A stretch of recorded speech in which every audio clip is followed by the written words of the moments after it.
നമ്മളിപ്പോൾ തിരുവനന്തപുരത്താണുള്ളത്. നമ്മുടെ മുന്നിൽ തിരുവനന്തപുരം നഗരം പിടിക്കാൻ വേണ്ടിയിട്ട് ബിജെപിയുടെയും കോൺഗ്രസിന്റെയും അല്പസമയത്തിനുള്ളിൽ സിപിഎമ്മിന്റെയും പ്രവർത്തകർ നമുക്ക് പോയി എത്തിച്ചേരും. വൈഷ്ണയുണ്ട്, വീണയുണ്ട്, ഒപ്പം രജിത്തുണ്ട്. രജിത്തെ, സോഷ്യൽ മീഡിയയിൽ കനത്ത ആക്രമണം ഇന്നലെ മുതലുണ്ട്, പരാതിയൊക്കെ കൊടുത്തെന്ന് കേട്ടു. എന്താ മൊത്തത്തിലുള്ള ട്രെൻഡ്? ട്രെൻഡൊക്കെ അനുകൂലമാണ്.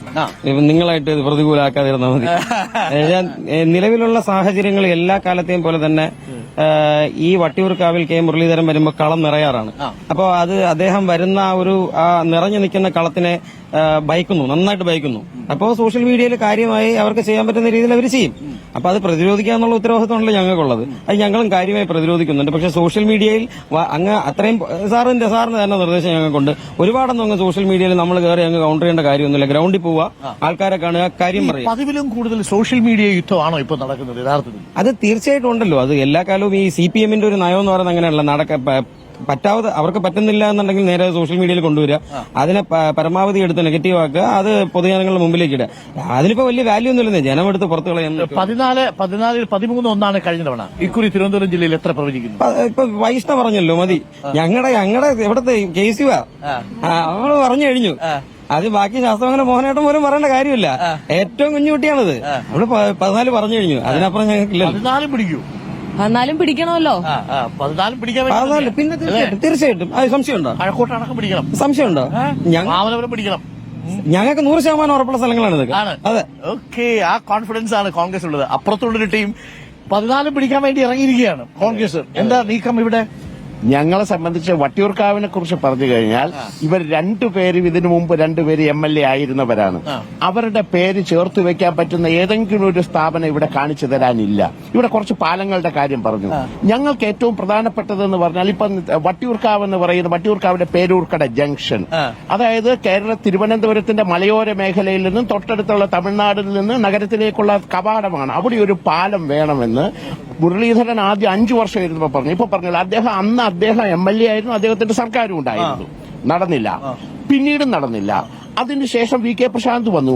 അപ്പോ 2 തവണയും അദ്ദേഹത്തിന്റെ സർക്കാരാണ്. ഈ പാലമാണോ മൊത്തത്തിൽ ഇവിടുത്തെ ചർച്ച? അല്ല, ഇവിടുത്തെ ജനങ്ങളുടെ ജീവിതത്തെ തൊട്ടറിയുന്ന, കാരണം ഒരു MLA പറയേണ്ടത് 5 വർഷം കൊണ്ട് അദ്ദേഹത്തിന് നടത്താവുന്ന കാര്യങ്ങളാണ്. ഞങ്ങൾക്ക് വേണ്ടത് ഇവിടുത്തെ ആ പ്രദേശത്ത് നമ്മുടെ ജംഗ്ഷന്റെ വികസനം. ഇപ്പൊ കുടപ്പനക്കുന്ന് ജംഗ്ഷൻ, ഇന്നിപ്പം തിരുവനന്തപുരം ജില്ലയില് അവിടുത്തെ കളക്ടറേറ്റ്, സിവിൽ സ്റ്റേഷൻ അവിടെ ഇരിക്കുകയാണ്. അവിടെ എന്ന് പറഞ്ഞാൽ എന്താണ്, ഒരു കുഗ്രാമം പോലെ കിടക്കുകയാണ്. തൊട്ടടുത്തേക്ക് വരുമ്പോ നമ്മുടെ വട്ടിയൂർക്കാവ് സമഗ്രമായി ഇവിടെ ആരൊക്കെയുള്ളത് ഒന്ന് പറയാ. നമസ്കാരം, പേര്? ഗിരികുമാർ. ഇപ്പൊ കൌൺസിലറാണ്. വട്ടിയൂർക്കാവിലാണോ അതോ? വട്ടിയൂർക്കാവിലെ കൌൺസിലറാണ്. എന്താ ഒരു സാധ്യത? BJP ഉറപ്പായി വട്ടിയൂർക്കാവ് ജയിക്കും. ഇത്ര ആത്മവിശ്വാസം എന്താ? വൈഷ്ണവൊക്കെ പറയുന്നത് ഒരു കാരണം ഉറപ്പാണ്. കാരണം 2 കാരണങ്ങളാണുള്ളത്. ഇതിനു മുമ്പ് 2 പേർക്ക് അവസരം നൽകിയിട്ടുണ്ട്. ഇടതുപക്ഷവും വലതുപക്ഷവും ഒക്കെ മാറി മാറി ഭരണത്തിന് ഉള്ള അവകാശപ്പെടുത്തുന്ന ഒരു പൊളിറ്റിക്കൽ ബ്രാൻഡ് അല്ലേ? ഇല്ല, കെ മുരളീധരനെ സംബന്ധിച്ച് നമുക്ക് യാതൊരു ആശങ്കയില്ല. കഴിഞ്ഞ കുറച്ചു കാലങ്ങളായിട്ട് അദ്ദേഹത്തിന്റെ തെരഞ്ഞെടുപ്പ് നടക്കുമ്പോൾ അദ്ദേഹം ജയിക്കാൻ വേണ്ടിയിട്ടല്ല മത്സരിക്കുന്നത്, BJPയെ തോൽപ്പിക്കാൻ വേണ്ടി മാത്രം മത്സരിക്കുന്ന ഒരു മനുഷ്യനാണ് അദ്ദേഹം. അതാണ് അദ്ദേഹത്തിന്റെ കഴിഞ്ഞകാല ചരിത്രങ്ങൾ കൃത്യമായി രേഖപ്പെടുത്തുന്നത്. കഴിഞ്ഞ എല്ലാ തെരഞ്ഞെടുപ്പും തോറ്റ ചരിത്രവുമാണ് കെ മുരളീധരനുള്ളത്. അദ്ദേഹത്തിന്റെ ബ്രോയെ സംബന്ധിച്ചിടത്തോളം അദ്ദേഹത്തിന്റെ പൊള്ളയായ അവകാശവാദങ്ങളെല്ലാം ഇടിഞ്ഞു താഴ്ന്നുകൊണ്ടിരിക്കുകയാണ്. ഇന്നലെ നമ്മൾ കണ്ടത് വട്ടിയൂർക്കാവ് ജംഗ്ഷനിൽ ഒരു മിനി ടവർ ഉണ്ടാക്കി. അത് ഉദ്ഘാടനം ചെയ്തിട്ട് വില്ലേജ് ഓഫീസ് വരെ നേരെ പ്രവർത്തിച്ചു തുടങ്ങിയിട്ടില്ല. അതിന്റെ നിർമ്മാണ പ്രവർത്തനങ്ങൾ കഴിഞ്ഞിട്ടില്ല.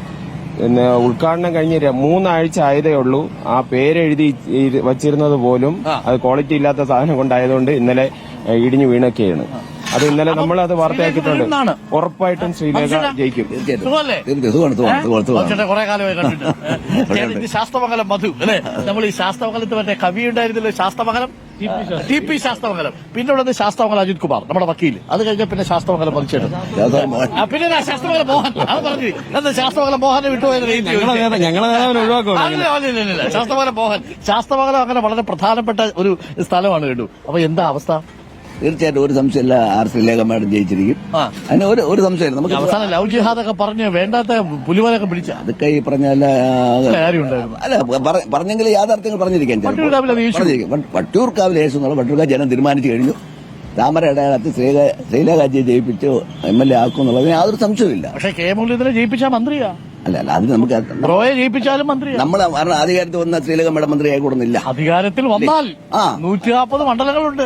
ഇല്ല അതൊന്നും പറയാൻ പറ്റില്ല. ജനങ്ങൾ തീരുമാനിക്കണമല്ലോ ആരാണ് വരേണ്ടതെന്ന്, ആരാണ് അധികാരം ഏൽക്കേണ്ടത്. നിർണായക ശക്തിയാവും തീർച്ചയായും തിരുവനന്തപുരത്ത് എത്ര സീറ്റ് പ്രതീക്ഷിക്കുന്നു? തിരുവനന്തപുരത്ത് നമ്മളൊരു പൈസ പറഞ്ഞ പോലെ 14 നമ്മൾ പറയാം. അത് നമ്മൾ അത്യാഗ്രഹമൊന്നുമില്ല, അങ്ങനെയുള്ള അതിമോഹവും ഇല്ല, നടക്കാത്ത കാര്യം നമ്മൾ പറയാത്താണ്. നമുക്ക് തിരുവനന്തപുരം സംബന്ധിച്ച് ഒരു 6 സീറ്റോളം നമുക്ക് കിട്ടാൻ സാധ്യതയുണ്ട്. അതായത് നേരത്തെയുള്ള മണ്ഡലങ്ങൾക്ക് പുറത്തുള്ള ഇതും കിട്ടിയേക്കാം. അല്ല അതെ സാധാരണ പറയുന്ന കഴക്കൂട്ടം, നേമം, വട്ടിയൂർക്കാവ് അതിൽ കൂടുതൽ തരണമെന്ന് ജനങ്ങൾ ചിന്തിക്കുന്നുണ്ട്. തിരുവനന്തപുരം സെൻട്രലിലൊക്കെ മത്സരമുണ്ട്. മത്സരമുണ്ട്. അവിടെ വലിയ മത്സരമില്ല. CP ജോൺ സാർ നല്ല സ്ഥാനാർത്ഥിയാണ്. എങ്കിൽ തന്നെയും നമ്മുടെ ഒരു ഡീലും ഇല്ല. ഡീലെന്ന് മികച്ച സ്ഥാനാർത്ഥി എന്നല്ല പറഞ്ഞു. അദ്ദേഹം വ്യക്തിപരമായിട്ട് നല്ല മനുഷ്യനാണ്. പക്ഷെ അദ്ദേഹത്തെ സംബന്ധിച്ച് അദ്ദേഹത്തെ കൊണ്ട് അവിടെ കൊണ്ട് തോപ്പിക്കാണ്ട് നിർത്തിയിരിക്കുകയാണ്. തീർച്ചയായിട്ടും ഇവിടെ കർമ്മം ചെയ്യാൻ ജയിക്കും. റോഡിൽ അപ്പുറത്ത് പക്ഷേ കാര്യമായിട്ട് നിങ്ങൾക്ക് സ്വാധീനമില്ല. എല്ലാ മേഖലയിലും അത് തോന്നുന്നതാണ്. എല്ലാ മേഖലയിലും സ്വാധീനമുണ്ട്. കർമ്മം ചെയ്യാൻ വളരെ വൻ ഭൂരിപക്ഷത്തോടെ ജയിച്ചിരിക്കും. ജനങ്ങളുമായി ബന്ധമുള്ള ഏക നേതാവ് അവിടെ മത്സരിക്കുന്നത് കരമന ജയനാണ്. വൈഷാദ് പ്രശ്നമാവോ കരമന ജയൻ? ഒരിക്കലും ഇല്ല. എന്താ അറിയാത്ത അഭിപ്രായം? എനിക്കൊരു പ്രതീക്ഷയില്ല അതിനകത്ത്. പ്രതീക്ഷയില്ല. ഇവിടെ സെൻട്രലിന്റെ കാര്യമല്ലേ ചോദിക്കുന്നത്? സെൻട്രലാണ് CP ജയിച്ചു കഴിഞ്ഞു. ഇപ്പൊ നിലവിൽ ഒരു കാൻഡിഡേറ്റ് അല്ലേ ഉള്ളൂ പിക്ചറിൽ. പിന്നെ എങ്ങനെ കരമണ്ണ് ജയിക്കും? രണ്ടുപേരും ഇപ്പൊ CP ജോൺ മാത്രമേ ഉള്ളൂ.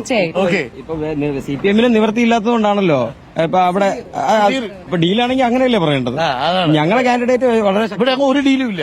എവിടെ ശക്തമായ മത്സരമേ ഉള്ളൂ. ശക്തമായ മത്സരമേ ഉള്ളൂ ഞങ്ങൾക്ക്. അപ്പൊ ഓൾ ദി ബെസ്റ്റ് രഞ്ജിത്ത്. അപ്പൊ ഉഷാറാവട്ടെ. അപ്പൊ വീണ ഈ ബൈക്കൊക്കെ പിടിച്ച് ഇങ്ങനെ നിൽക്കാൻ തോന്നുന്നുണ്ടോ ഇപ്പം? തീർച്ചയായിട്ടും നമ്മുടെ മനസ്സിൽ ആ ഒരു ഉണ്ട്. തീർച്ചയായിട്ടും ഉണ്ട്. ഒരു കാലത്ത് പുലിയായിരുന്നു ക്യാമറയുടെ മുന്നിൽ.